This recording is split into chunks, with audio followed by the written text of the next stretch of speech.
control perception and you control reality, and you can get them as young as you can and plant their reality from the earliest possible age. Here we are, buses waiting to take inmates to the programming centers, because that is basically what they are. And teachers overwhelmingly have no idea that that's what they are. They're pawns in the game as well. They are passing on the curriculum and teaching in ways that they are told to teach, which is programming a perception of reality by emphasizing that and ignoring or suppressing alternatives to it. Einstein said brilliantly, everybody is a genius, but if you judge a fish by its ability to climb a tree, it will live its whole life believing it is stupid. What schools, what education should be in a natural order world is not how do we get children to be what we want them to be, but how do we get the best and the potential out of every child in their unique sense and unique self. That's what education should be.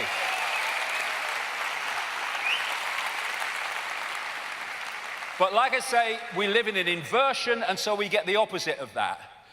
What we get is this. Have you noticed how they say, these politicians, about education, we must prepare children for the workplace.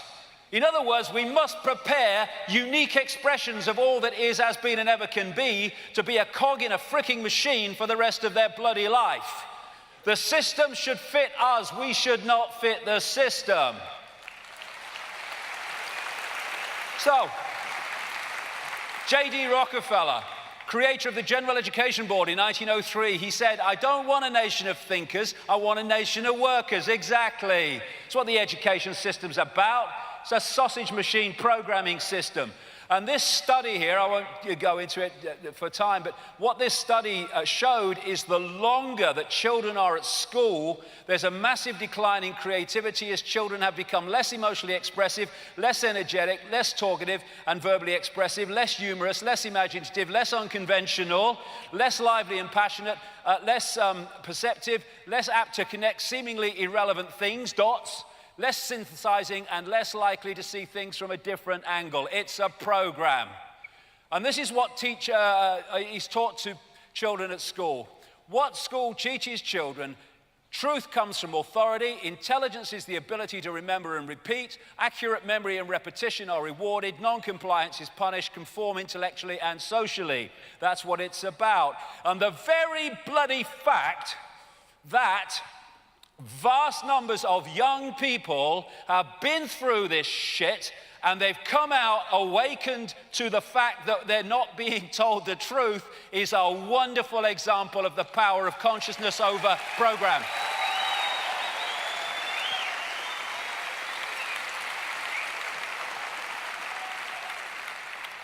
School's out. Oh, the 6-week holiday. I'm out of prison. They're prisons. They're prisons. You have a few kind of years of out of prison when you're a little kid, and then you're in prison. Some bloody authority figure's telling you when you can go for a pee.